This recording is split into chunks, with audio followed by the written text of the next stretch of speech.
Welcome to new blog. সুপ্রভাত। আজকে সকালবেলা অফিস যাওয়ার তড়িঘড়ি যেরকম নর্মালি থাকে, তো সেইভাবেই চালু হয়েছে দিনটা। তো এখন টিফিন নেওয়ার জন্য প্রস্তুতি চলছে। আমি টিফিন নিয়ে এইবার বেরিয়ে যাব 1:30টার সময়। তো সঙ্গে লাঞ্চটাও নিয়ে যাচ্ছি, কেননা আমার ডিউটিটা আজকে এমনই আছে যে আসার সময় পাবো না। তো সেই জন্য আর কি আমি এই লাঞ্চটাকে নিয়ে এবং টিফিনটাকে নিয়ে চলে যাচ্ছি। এই দেখুন লাঞ্চ এখানে তৈরি হচ্ছে। Good morning friends. সকাল সকাল তাড়াহুড়ো পড়ে গেছে, কি করছি লাঞ্চটা দেবো এবং ব্রেকফাস্টটা আলাদা করে দেবো। তাই কালকে ব্লগ যায়নি, মানে কালকের দিনের ব্লগটা দেয়নি, আগের দিনের ব্লগটা গেছে। আজকে যথারীতি 6 তারিখ, কালকে টিচার্স ডে গেছে। হ্যাপি টিচার্স ডে, শুভেচ্ছা জানাই সমস্ত আমার টিচার, শিক্ষক শিক্ষিকাদের। এবং টিচার মানেই হচ্ছে মা। কোনো জীবনের কোনো ছেলে বা মেয়েদের আমি মনে করি মাই হচ্ছে প্রকৃত শিক্ষক, মা বাবাই শিক্ষক। আমারও দিক দিকে আমার মা বাবাকে হ্যাপি টিচার্স ডে জানালাম। সবাই যেন তারা ভালো থাকে, সুস্থ থাকে এবং আমাকে আশীর্বাদ করে, যাতে আমি এই যে জিনিসটা শুরু করেছি যেন সবার কাছে পৌঁছে দিতে পারি। সঙ্গে সঙ্গে বন্ধুদেরও আশীর্বাদ লাগবে এবং ভালোবাসা, না হলে পরে কিন্তু কোনো ক্রমেই হবে না। গুরুজনরা, আমার বড় গুরুজনরা যারা আমার ব্লগ দেখেন, তাদেরকে সবাইকে প্রণাম এবং ছোটদেরকে অনেক অনেক ভালোবাসা এবং বন্ধুদের অনেক শুভকামনা, তারা এগিয়ে যেতে পারে।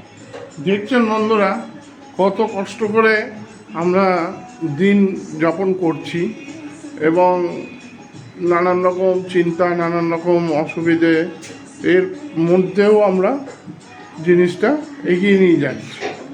তো বন্ধুরা, আপনারা যদি একটু সাপোর্ট দেন ওকে, এবং তাতে আমাদের একটু ভালো লাগে এবং সমস্ত কিছু ভালোভাবে চলে।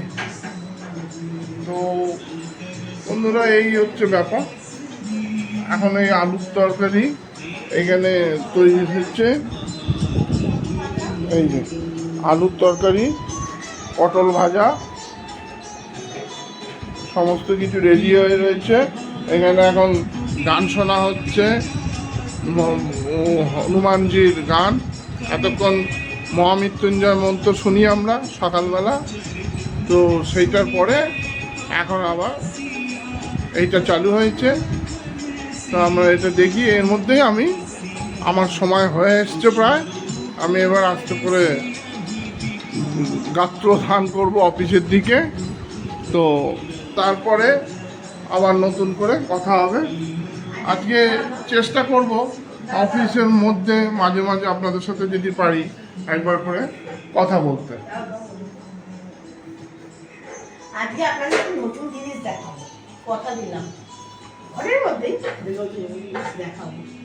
দেখি দেখাতে পারি না, নিশ্চয়ই চেষ্টা করবো। তো সেটা ভাবছি পরে দেখাবো না, আজকেই দেখিয়ে দেবো। দেখি কি হয় না হয়। ঠিক আছে। ও বেরিয়ে গেল অফিসের উদ্দেশ্যে।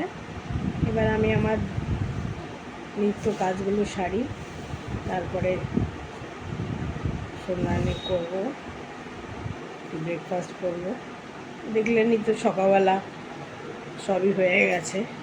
হ্যাঁ, ওর রুটিটা দিয়ে দিয়েছি, আমার রুটিটা এখনো হয়নি। একটু বসি, সকালবেলা তাড়াহুড়োর মধ্যে থাকে তো খুব কষ্ট হয় করতে। আর আমার পরে করছি, এবং রাতেবেলা ও না একদম মাছ খেতে চায় না। আজকে বলেছি মাছ করবো, কারণ দেখুন ও না খেলে আমিও কি করে খাই বলুন দেখি। আমারও তো খেতে ইচ্ছা করে না, তা আমারও তো ইচ্ছা করে না। ওকে বলেছে যে তুমি মাছ খাবে, বলেছে তো মাছ ভাজা, এবার চিংড়ি মাছও আছে, একটু কাটিকুচি আলু দিয়ে তরকারি করবো। আর মাছ করবো। মাছ দেখি একবার বলবো তো, মাছের গরম গরম ঝোল ভাত। মাছ কি করে দেবো, শুধু ভাজা বলুন দেখি। ঠিক আছে বন্ধুরা, আপনাদের বললাম না আজকে একটা ভালো জিনিস দেখাবো। দেখুন কি দেখাই আপনাদেরকে, দেখুন আপনারাও ভালো লাগবে আপনাদের। এই দেখুন আমাদের বাড়ির মা দুর্গার গয়না। এটা হচ্ছে মায়ের হাতের, এটাও মায়ের হাতের, মায়ের গলার। এটা হচ্ছে কার্তিক গণেশ হাতে। এই যে কার্তিক গণেশের চেন এবং লক্ষ্মী সরস্বতী হাতে। আরও আছে জানেন তো, সেগুলো আমার বড় যা কাছে আছে, জেঠি শাশুড়িদের কাছে আছে সব। এগুলো পুজোর সময় আপনাদেরকে সবাইকে দেবো। কেমন লাগছে আপনারা বলুন। দেখছেন মা লক্ষ্মী সরস্বতীর হার কি সুন্দর। এই যখন এগুলো মা পরে না, আরও সুন্দর লাগে মাকে। এই হারের কি সুন্দর, মায়ের আরও তার রূপ সুন্দরে পড়ে। কিন্তু দেখছেন মায়ের হাতে সুন্দর। দেখুন কাজটা যে কারিগর করেছে খুব সুন্দরভাবে করেছে। এই যে কেমন লাগলো বলুন, ভালো লাগলো আপনাদের নিশ্চয়ই জানাবেন কিন্তু আমাকে আপনাদের কেমন লাগলো। যাই একটুখানি ঘুরে আসি বাড়ি থেকে, সারাদিন তো বসে আছি, সবই তো কাজকর্ম শেষ। একটু ঘুরে আসি, ওকে বললাম যাই ঘুরে আসি, বললো হ্যাঁ যাও, সন্ধ্যাবেলায় চলে আসবো। দেখি মা সিদ্ধেশ্বরীতে দর্শন করতে পারি কিনা, আপনাদেরও দেখাবো। চলুন যাই।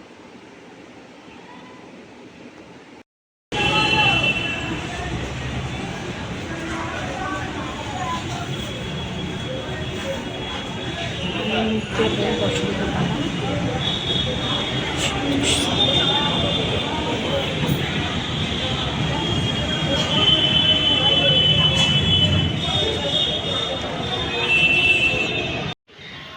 গুড আফটারনুন বন্ধুরা, এই আমি এখন সিএমআরআই হাসপাতালে এসেছি।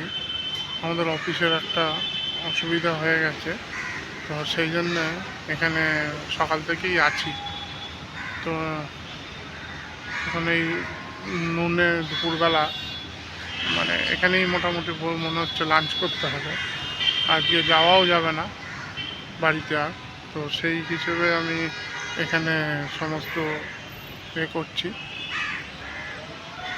মানে মোটামুটি আমাদের অফিসের একটা প্রবলেমের জন্য তো আমি সকাল থেকেই এখানেই আছি আর কি।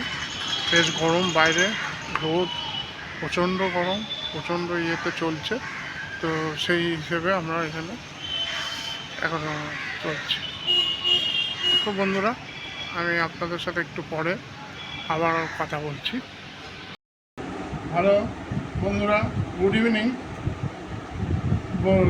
সারাদিন তো এই গেল, সারাদিন কর্মকাণ্ড নানান রকম গেল। আপনাদের তো দেখালাম সিএমআরআইতে গেছিলাম, যে আমাদের একটা হসপিটালে আমাদের একটা অফিসের একটা কেস হয়ে গেছিলো। তো সেই জন্য ওইখানেই সারাদিন ধরে বসেছি। সেই ফিরতে ফিরতে প্রায় সন্ধেবেলা হলো। সন্ধেবেলাতে ওখান থেকে সেই বাবুবাজারে গেলাম, ওখানে আবার ডাক্তারকে নিয়ে ওখানে একটা কাজ করে দিয়ে ওখান থেকে ঘুরে ফিরে আবার ওখান থেকে করে এলাম। দিয়ে আবার বাড়িতে না আমাদের গ্যাসের যে ওভেনটা আছে ওটাকে ঠিক করালাম, ওটা একটু প্রবলেম করছিল, ওটাকে ঠিক করালাম। তারপরে আবার একটা আমরা হচ্ছে মানে চালের ড্রামটাও ঠিক ছিল না, তা একটা ড্রাম জোগাড় করলাম। সেই ড্রামটাকে নিয়ে এলাম, দিয়ে এখন চাল টালগুলো দিয়ে মানে ওটার মধ্যে রাখা হবে আর কি, যাতে ভালোভাবে থাকে। তো আমি বলবো চালের ড্রামটা একটু দেখাও না বন্ধুদের।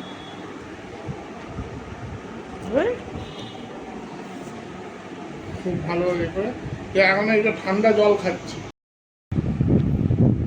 গুড ইভিনিং ফ্রেন্ডস, সকালবেলা মা সিদ্ধেশ্বরীকে আপনাদের দর্শন করালাম। তখন কিছু কথা বলতে পারছিলাম না। কেন বলতে পারছিলাম না বলতে, অনেকেই মাকে দর্শন করছেন, ঠাকুরের জপ করছিলেন। জন্য আমি কিছু বলতে পারলাম না। আমাদের বাড়ি গেলাম, মায়ের কাছে ছিলাম সকালবেলাটা, দুপুরবেলাটা ভাত খেলাম। আরে মা রান্না করেছে লোটে মাছ, ঢেঁড়সের তরকারি করলো, খেলাম। কালকে গণেশ পুজো, গণেশ চতুর্থী, আগাম শুভেচ্ছা জানাই সবাইকে শুভ গণেশ চতুর্থীর। একটু ঠাকুরের মোদক মালা নিয়ে আসলাম, বাড়িতে ঢুকলাম। এই নিয়ে আজকের দিনটা কাটাচ্ছি। দেখি আর কি করা যায়, তাদের সঙ্গে ইয়ে করবো। এই ডিনার শেষ করলাম আমরা। যাই হোক, আজকে যদি আপনাদের ব্লগটা ভালো লাগে লাইক, কমেন্ট এবং শেয়ার করে দেবেন। শুভরাত্রি, গুড নাইট।